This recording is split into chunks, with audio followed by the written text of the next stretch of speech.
Suryane sampun surup, dinane mangkin mupet, gelis rawuh peteng, ana kesinamian, rebutan pekarian, saliang tusana. Shalom Bapak Ibu, Saudara yang terkasih di dalam Tuhan Yesus Kristus. Selamat malam. Semoga kita selalu diberikan kesehatan dan semangat dalam menjalani hidup ini. Sebelum kita merenungkan firman Tuhan, mari kita berdoa. Tuhan Yesus, Tuhan kiranya memberikan kami hikmat dan pengajaran di mana malam ini kami akan merenungkan firman Tuhan. Biarlah kami semakin mengenal-Mu di dalam kami menjalankan hidup di dunia ini. Di dalam nama Tuhan Yesus Kristus kami berdoa. Amin. Renungan malam ini kita ambil dalam Puji dan Janji tanggal 12 Maret 2022. Dalam Mazmur 33 ayat 6, oleh firman Tuhan langit telah dijadikan, oleh nafas dari mulutnya segala tentaranya. Kisah Para Rasul 17 ayat 25, Tuhan tidak dilayani oleh tangan manusia seolah-olah ia kekurangan apa-apa, karena dialah yang memberikan hidup dan nafas dan segala sesuatu kepada semua orang. Bapak, Ibu, Saudara yang terkasih di dalam Kristus.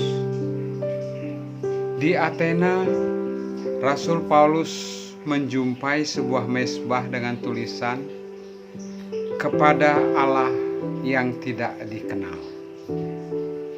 Kemudian pernyataan Rasul Paulus kepada orang Athena, apa yang kamu sembah tanpa mengenalnya? Dua firman Tuhan malam ini mengajak kita untuk menghayati keberadaan Allah dan pemerintahannya. Pasti akan ada pertanyaan, bagaimana kita bisa menghayati keberadaan Allah sedangkan Allah tidak kelihatan?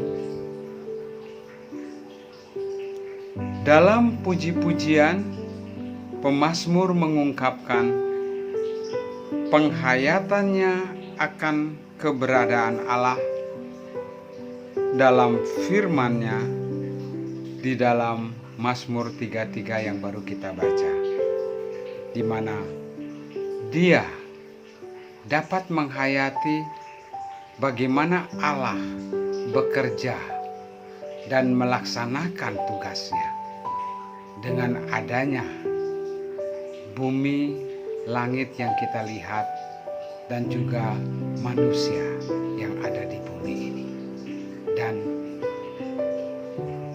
benda-benda langit yang kita lihat. Itulah yang diungkapkan oleh pemazmur. Penghayatan keberadaan Allah yang dilakukan oleh pemazmur bisa dialami melalui suatu proses pengalaman hidup bersama Allah dalam waktu yang panjang dan dalam suka dan duka sebagai manusia. Bapak, Ibu, Saudara yang terkasih di dalam Kristus, bagaimana dengan kita sebagai murid Kristus? Sudahkah kita membangun penghayatan keberadaan Allah dan pemerintahannya? Tanpa penghayatan yang benar, mustahil kita bisa mencintai dan mentaati Allah yang tidak kelihatan. Kita harus belajar dari Rasul Paulus. Dia sangat memahami keberadaan Allah dan pemerintahan Allah, sebagaimana yang disampaikan dalam Kisah Para Rasul 17 ayat 25. Tuhan tidak dilayani oleh tangan manusia, seolah-olah ia kekurangan apa-apa, karena dialah yang memberikan hidup dan napas dan segala sesuatu kepada semua orang. Dia sangat mengenal pribadi Allah yang tidak kelihatan, bahwa Allah itu adalah pribadi yang hidup, pribadi yang nyata, sehingga dia, Rasul Paulus, mempunyai prinsip hidup yang kuat dan kokoh. Hidup adalah Kristus, mati adalah keuntungan. Tetapi apa yang dahulu merupakan keuntungan bagiku, sekarang kuanggap rugi karena Kristus. Pikirkanlah perkara yang di atas, bukan yang di bumi. Demikianlah prinsip Rasul Paulus yang sangat ekstrim, yang tidak sama dengan dunia ini. Rasul Paulus mengajak orang Athena untuk mengenal Allah dengan benar, sehingga bisa menghormati Allah dengan pantas, melayani Allah dengan segenap hati, dan mempunyai harapan hidup yang pasti di kehidupan yang akan datang di balik kematian. Sekarang pertanyaannya, apakah kita mengenal Tuhan Yesus dengan benar?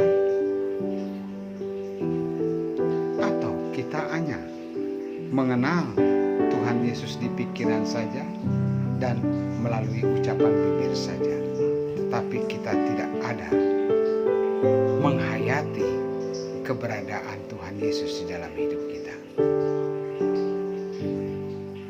Kitalah yang harus membuktikan Tuhan Yesus nyata dalam hidup kita.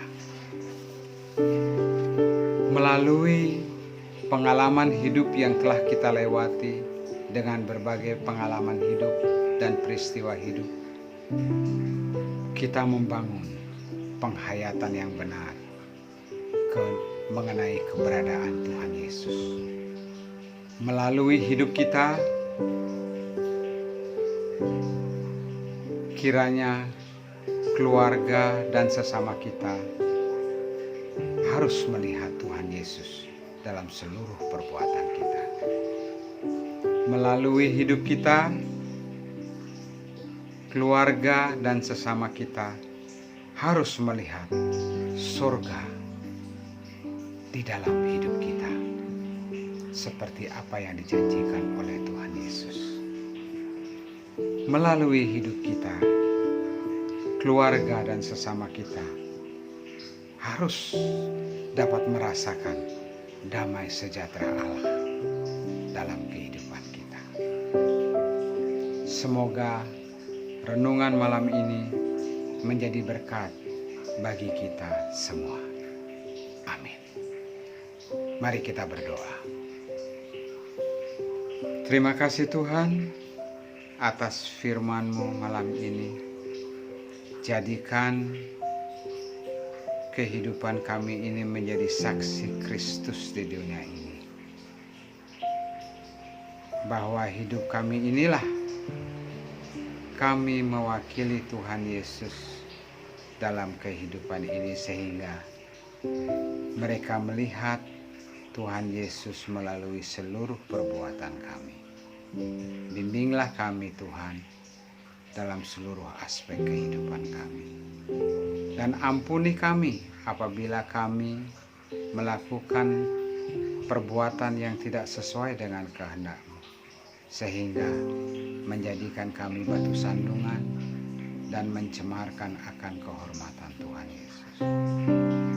Tuhan Yesus, bimbinglah kami supaya kami kuat menghadapi kehidupan kami ke depan ini, Tuhan.